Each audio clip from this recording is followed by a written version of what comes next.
and turn it over to Penny Brown.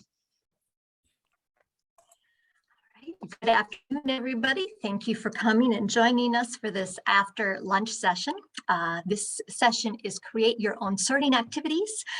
My name is Penny Brown. I'm an adult education teacher at Southwest Metro Intermediate District, which is located in Shakopee, Minnesota. Very excited to deliver the session. This is something that has been in my mind for years and years. I've been chewing on this idea, and it comes from feedback that we've received from people like you who attended sessions, particularly if you were with us prior to COVID and you had attended a face-to-face session with me. There's a good chance that you did one or more sorting activities in that session. And some of the feedback that we got pretty consistently is that, you know, these are really great activities, but I just don't have the time to go and create this at home. And that's valid feedback. I understand what it's like to attend a session on Friday, get a new idea that you're excited for, only to return to your classroom and have your entire prep hour taken up by responding to emails. And you just never get a chance to implement something that you saw. So for a long time, I've been wanting to find a way to provide some time and space for teachers to create something to supplement what they're already doing in their classrooms. First thing I'm going to do is I'm going to spend a little bit of time building some background knowledge foundation, and then you are going to have some time and space, okay, to create on your own. The first thing is, what do I mean by sorting activities? Well, I think of sorting activities are things that replace a traditional worksheet with manipulatives that can be moved around for tasks such as identifying, matching, sequencing, classifying, categorizing. Okay, I want to clarify that I do use a fair amount of worksheets in my practice. Okay, there is a place for them, but when time allows and there's a really good need for it, I love to turn some of those worksheets into something that's more interactive. So why take the time to create a sort? Well, it promotes interaction among the students in your classroom. I think that an outside goal brings students to our door. What keeps them coming back to us is becoming part of a classroom community. And the more activities that we can have for them where they're learning together and learning from one another, the stronger our classroom community will be. So this is a way that creates interaction in our classrooms. Sorting activities prompt students to learn from one another as they're thinking aloud, as they're moving those things around. And there's something about the physicality of moving things on a tabletop that gets them to look at things from a different perspective than a worksheet that tends to be more of a, there's only one way to match things. A sort can, show us that, hey, maybe there's more ways to do this. And it gets those academic conversations going. Sorting activities can work really at all levels. They can be designed so there's a variety of complexity, and they really can be beneficial in just about every content area or skill level that you're working at. One feature that I like about my sorting activities is if I have more than 2 categories that we're dealing with, I can come around, check the students' work. I can pull out the items that I think are misplaced and hand them back to them for some second chances. So then they have a chance to rethink kind of where I'm going with it. And the sorting activities, when I remind them and I ask them, why did you do it this way? I'm prompting students to learn how to defend their decision making. So it isn't just making a decision, but thinking about why, and then demonstrating that thought process for me. How can we use sorts? When can we use them? There's, a wide variety of times where it'd be appropriate. A sort can be used prior to instruction to introduce a concept. It can be used within a lesson to support understanding of what you're teaching. You can use sorts at the end of instruction as a way to provide informal assessment. You can use them long after that lesson is done to kind of get an informal idea of the retention, how much your students are retaining over the long haul. And you can create one sort that you just duplicate that everybody works on at once, or you can create a series of sorts that they rotate through. I use that option when we come to the end of a novel in fluency, and I might create a sort with vocabulary, another one with foreshadowing, another one where they sequence on a plot diagram, and then they move from, they move from station to station, or they move the sort on to the next group when they're done. So there's lots of different ways that they can be used. Sorting activities can be done on large instructional boards. My colleague Barb Kimyon uses her marker board a lot in her English 2 class. It's magnetized and they can move things around, papers around on the big board. Can use it on a cork board with tacks, any kind of large display board. You can cut things up and put them in an envelope, and then you have a tabletop sort. And for our virtual classrooms, the Jamboard app works for a lot of material for sorting. We're going to look at that later today. Sorting activities can be varied in complexity depending on how you design them. Structured sorts are sorts where the category headings are provided and the students fill in the categories. Pretty closed-ended, usually have a specific concept that you're addressing, more of a right or wrong kind of answer at the end. With an open-ended sort, we take away the category headings and the students have to determine what the categories are. And so with open-ended sorts, we oftentimes get many different answers, okay, to sort of this general set of directions. And it helps us to see more than one connection between those items. At the end of a sort, we can make it more complex by asking students now add a few items, okay, that would fit the different categories with the sort. And if we want to really up the level of complexity, we can ask students to design a sort of their own. I'm going to give you a few examples of some structured sorts, and in a few minutes, I'll let you play around with this a little bit. So we're using the Jamboard app in Google right now for sorts. This is an example to help students think about the tone the words carry. So they get a stack of sticky notes and then click on it, drag it around to it. We did this activity in class and I found it interesting. The word commanding had a fair amount of debate. Some people found that very positive, others found it negative. We were able to have a discussion about how the context of how a word is used can help us determine the tone as well. One of the favorites that I pull out frequently is the sounds for the ED endings. The majority of my students are learning English as an additional language, and in fluency, this is something that readily appears as something that we need to address. So again, they have to looking for the patterns that help them sort those words according to the sound that ED makes at the end. Another example is we can change matching activities into a sort activity. This is from the novel, The Outsiders. So there's quotes from the novel, and then there's the event that quote foreshadows, and the students need to match those. On the Jamboard, if it's too small, you're not able to see the print, you can click it and expand the sticky note so you can read the entire quote.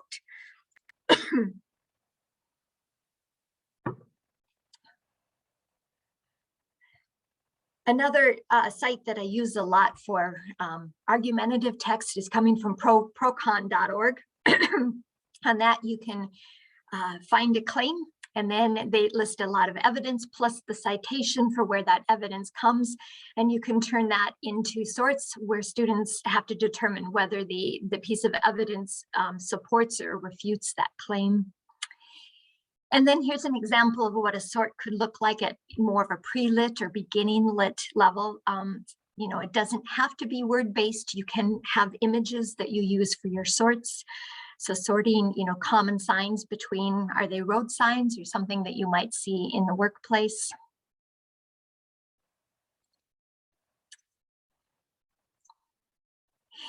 Okay, we also have a couple open-ended sorts. I'm gonna give you a preview of that. So again, in the open-ended sort, we're not going to be giving categories. So on a Jamboard, what you do is you put your cursor on one of these images, you hold it down and drag it in order to move it around. And then once you have things sorted into categories, you can use the text box over here to write a sentence explaining, okay, why you think those things should be grouped in categories. And once my groups sort them another way and I take a look at it, then I come back and I prompt them. I say, okay, try again, show me another way that you can sort these, and then they can make some different connections. Another example of an open-ended sort is using the struct word family. So I have a bunch of words that contain the root struct. And again, there is more than one way that these can be sorted into categories. So at this point, what we're going to do is we're going to put about 10 minutes on the clock, and Rob is going to drop some links to both the open-ended sorts and the structured sort examples. We're going to give you about 10 minutes to just play around. When you open that link in the chat box, it should prompt you to make a copy. So then you will be working on your own private copy and will be the only person that has access to that. Okay. As you're playing around with those sorting activities, I want you to think about, how do sorting activities reinforce a concept? And what reasoning skills are utilized when sorting? Okay, kind of reflect on that.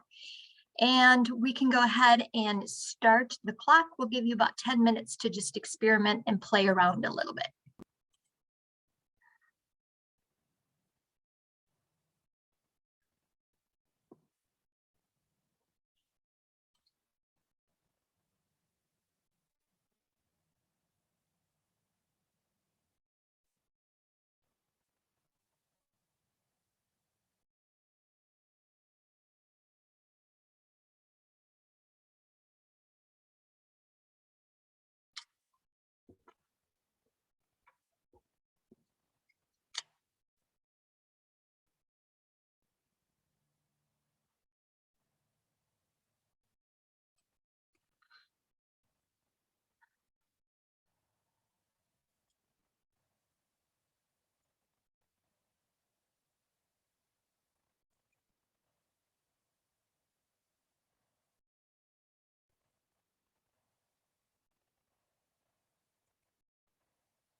Sorry, Penny, I'm doing some tech stuff in the box, in the chat box. I know, I'm looking and I see there's something I want to look at. It looks like there's another, I want to look at Peer Deck. I was thinking there might be something out there other than Jamboard. So I'm glad I love doing this. Yeah, Pear Deck is there's a lot you can do with Pear Deck. It's a very cool. Okay.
All right, I'm going to ask everybody to come off the Jamboard and direct your attention to the main session again.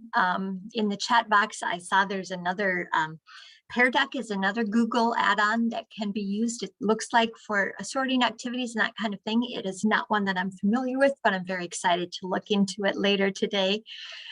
If you have questions regarding Jamboard, Lindsay Poost is kind of our resident expert. She helped me work out some logistics before this presentation and has a lot of experience with that app.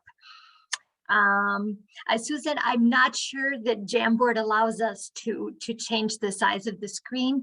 What I would maybe direct you to do if you were a student is to see if you can stack or overlap some of the sticky notes with the room there. At this point, we're gonna flip back to this reflection slide, and in the chat box I'd like to respond to either one of these questions or respond to any observations that you have after playing around with these activities for a few minutes.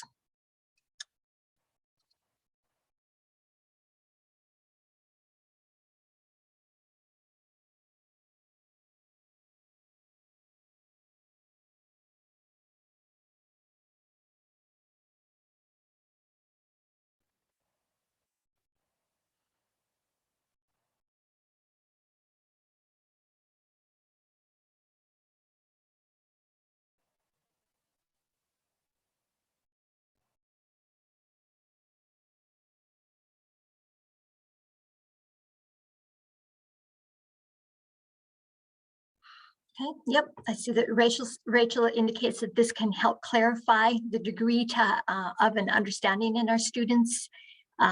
Yeah, definitely a good fit for anything morphology, anything having to do with alphabetics, where we need to distinguish between word patterns. Yeah, thank you. I like that. The active thinking, I agree too. And it's that idea of describing the thinking, the reasoning, yeah. And again, the content isn't any different than what we would find in a commercially prepared worksheet, but there's just something about the format that triggers a different type of thinking. Okay, good. Okay. Yeah, visual learners, definitely strong for visual. I'm looking to scanning through. Okay, just so you know, I'll give you an idea of what I got from my students and kind of what I had in mind when I was designing. So with this math one, the sort that I saw first that they did most commonly was by the type of graphic. So the fractions were grouped together, the pie charts and that type of thing. I also had one group that looked through the lens of geometry and they grouped things according to shapes. So the circles came together, the semicircles, the squares, and that kind of thing. Was not expecting that. That was a nice surprise. The concept that I was going for with this, and that I kept prompting them to show me another way, is I wanted them to see how a whole, a half, quarter, and 3/4 can be represented in many different fashions. So that was my end goal, but I didn't necessarily tell them that. Whenever they gave me, you know, a different sort, I kind of gave them positive feedback and then prompted them show me another way. And if they needed more, I might put like the quarter and the fourth fraction together. And I said, think about it that way. Okay. For the other one, for my struct, I had one group that divided them into syllables. Okay, so sorted the words into the number of syllables that were there. Another one looked at either the first letter or the prefix, okay, which was one aspect I wanted them to recognize was common prefixes. And then the one that I was really shooting for was this notion of how a suffix kind of determines the part of speech in English. So some groups noticed common suffixes, others noticed, you know, we had verbs, nouns, adjectives. And then we had the word like construct, which could work both ways, because construct is a verb, but a construct is a noun. And so the Jamboard, you know, lets us kind of edit the sort too as we go to show that. If you came up with another way to sort these that different, please pop that in the chat. One of the things that I love to see is that these kind of activities challenge me as a teacher because I can see, I get different perspectives from my students. The same root would work, except this was kind of designed that I think all of them had struct as the root, but we could certainly use different words and get at that too.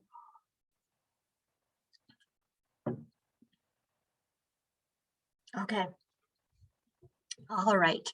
So at this point, that was kind of the foundational piece. I'm just going to stop for a minute. Does anybody have any questions regarding sorts in general or sorting activities? And you can put those in the chat box, please.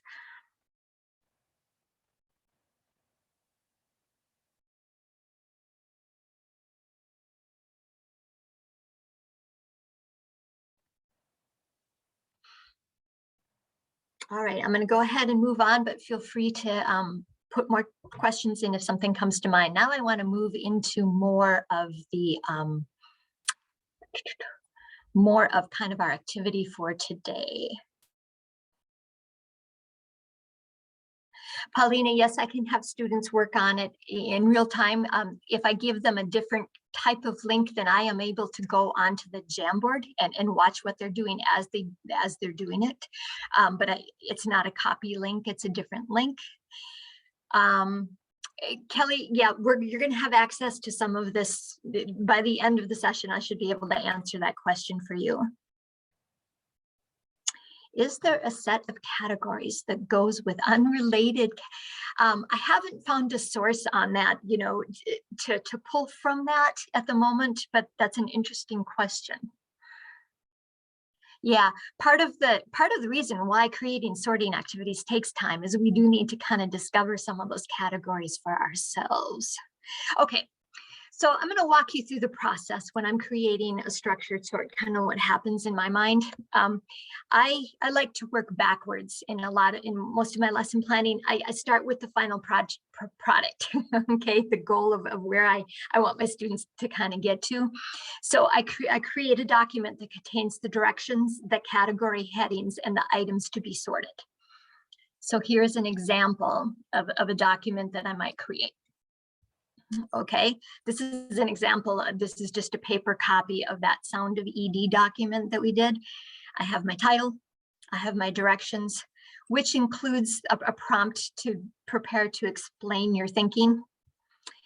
I put my categories in a different color or font or somehow so we can distinguish them from the rest of the pieces of paper when it comes time to sort them.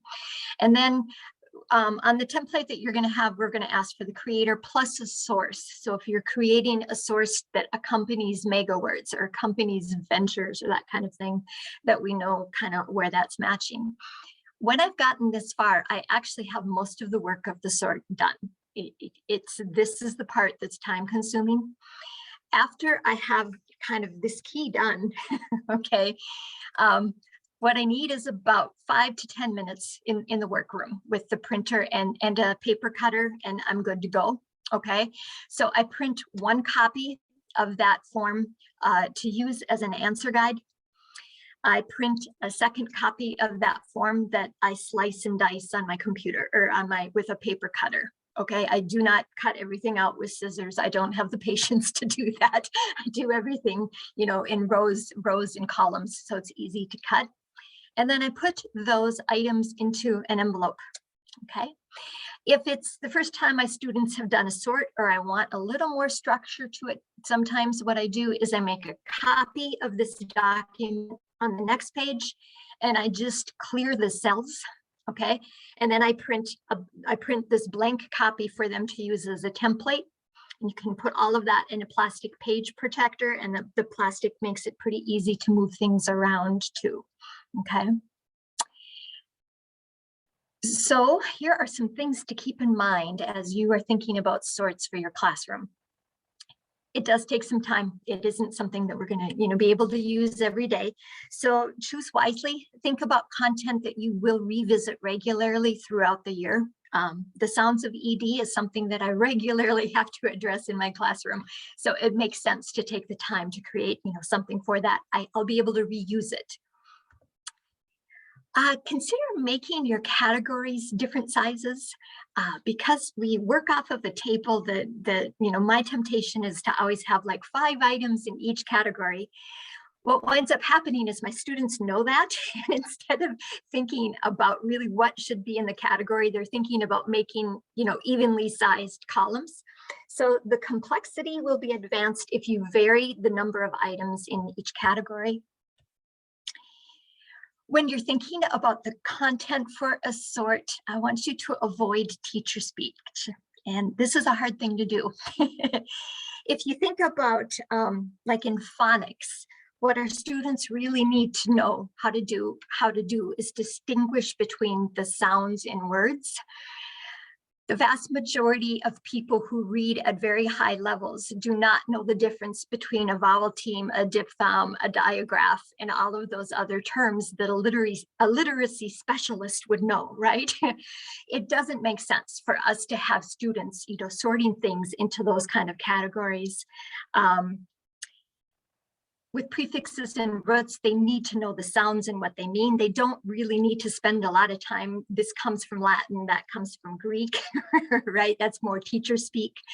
Like a social studies teacher, making something with all the battles of the Civil War and which side won probably is not going to serve our students well, but something with keywords from World War II, words that are associated with the Civil War, would make more sense for what our students need. So kind of keep that in mind.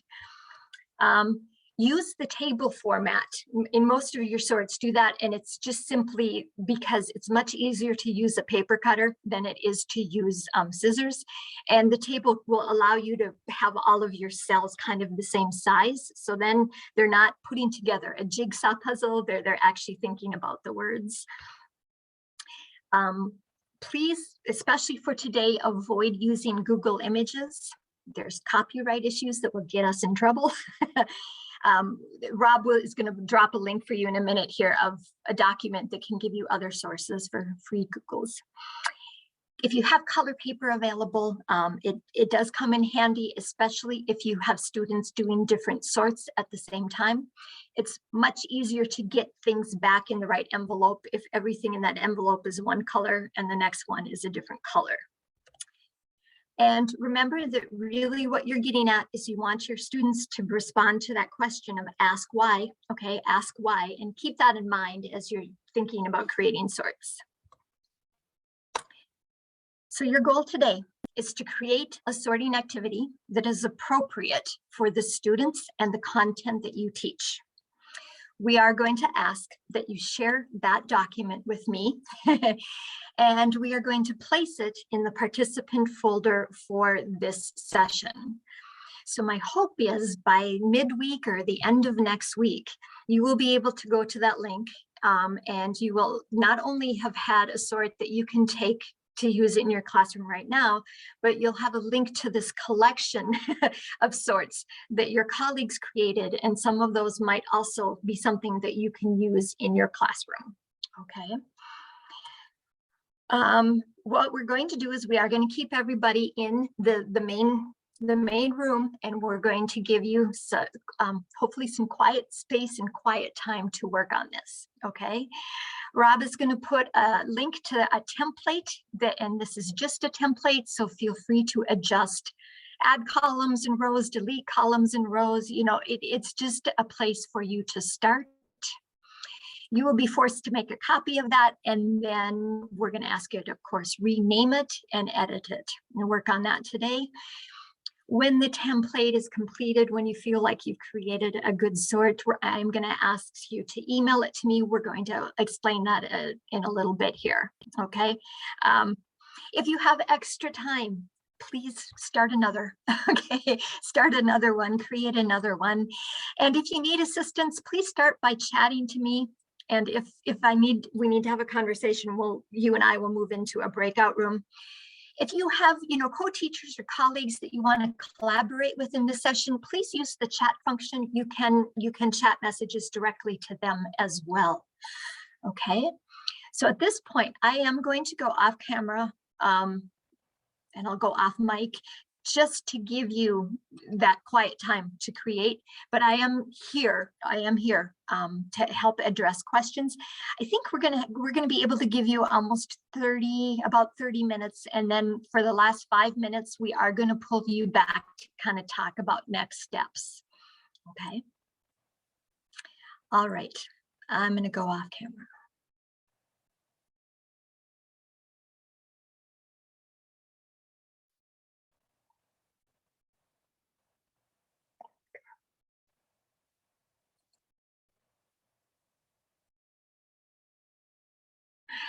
Yes, if you are working in an online class, my request would be that you make the sort first in a Google document, and then by all means also transfer that to a Jamboard. But by putting it on a Google document, it makes it available for people who are teaching in person, as well as something for people who are using Jamboard or a different app. So I would ask that you create it on the Google Doc first, and then by all means, you can use this time to transfer it to a Jamboard.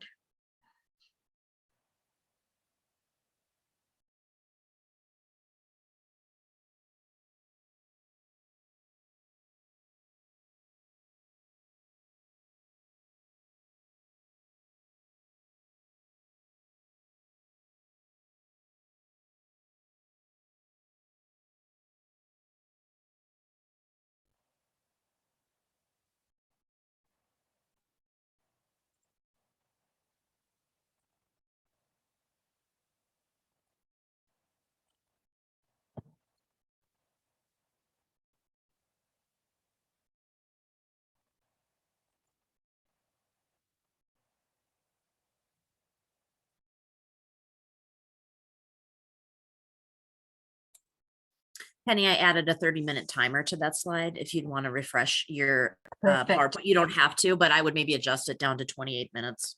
Yeah. I'm getting back here. I was just checking to see if the links work, but I don't think I can do that from I'm gonna assume they're working unless there we go. Oh, they are working. They're just slow.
Can we just ask a question? Or should we put, should I put it in chat?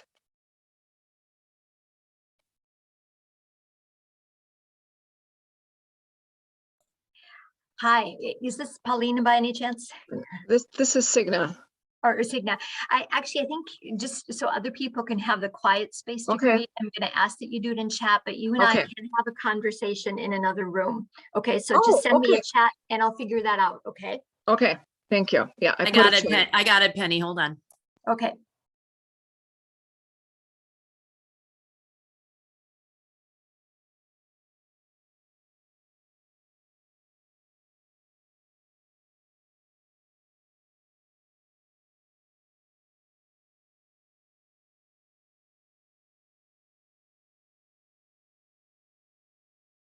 Do you see the invite, Penny?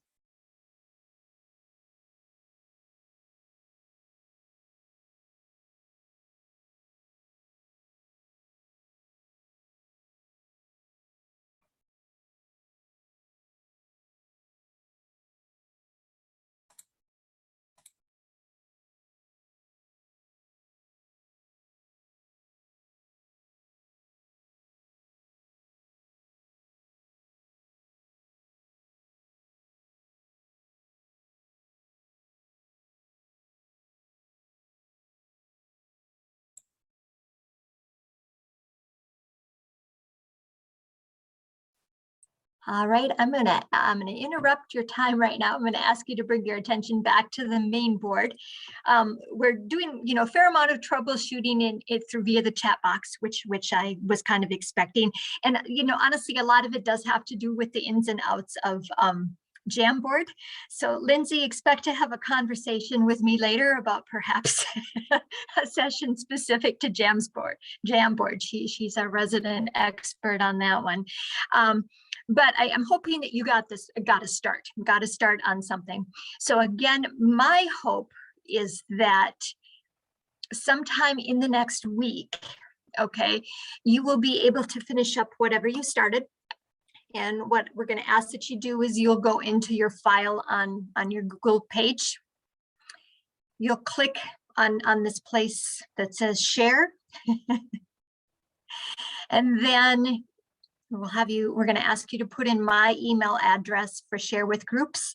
And then most importantly, on the bottom here, change your access so it says anyone with this link can change it. Okay. What the plan is for me to take a look at things, and if it's something that we're going to put in the main folder, then I will change the link so it's a forced copy. Meaning what's in our shared folder is not going to be, it won't change the things on your copy. Okay, that's the hope. That's the vision. We're all still learning technology, so there's no promises.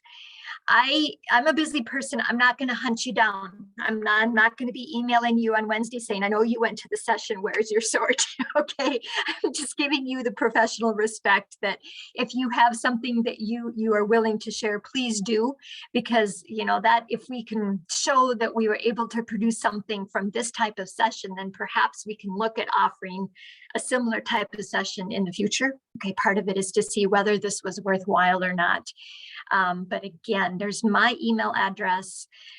If you would share what you can with me, and then we will try to put stuff, a lot of things in the folder. We might not put everybody's or that kind of thing, but the goal is to have a collection that you can turn to and pick from. Okay. This is Rob is going to drop one more link into the chat box. You want to copy, you want to save this link because it'll be the link to that shared folder in the participant materials for language and lit. So all of these are going to be housed in the language and lit folder.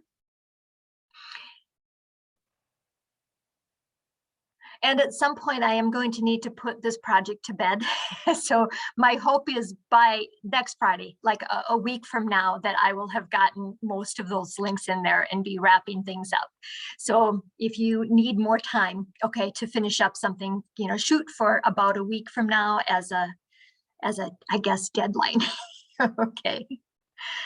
And then that is bringing us to the end of the session. So I am going to open up to any further questions.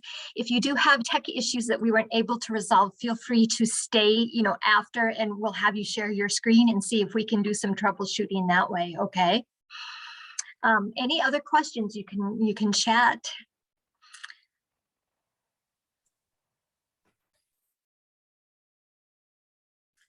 I would like to give a special thank you to Lindsay for her knowledge of Jamboard.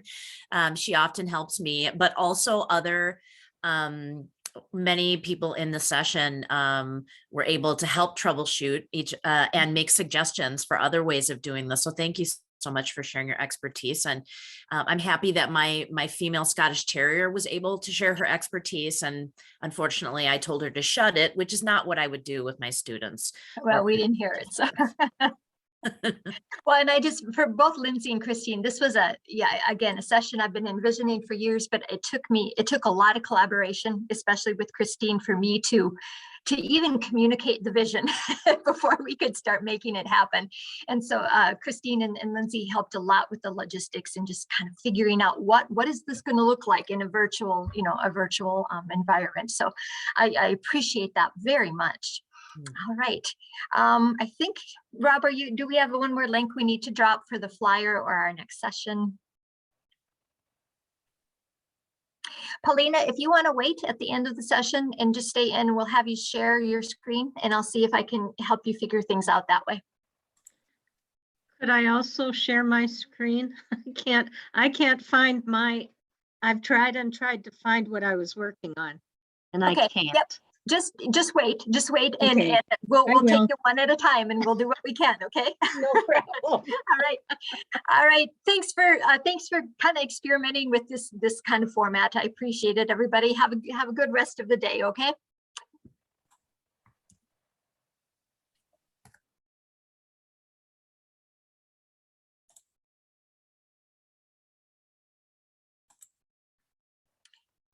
Okay. I think Paulina, I heard from you first, and then Mary Jo, you will be second. Okay.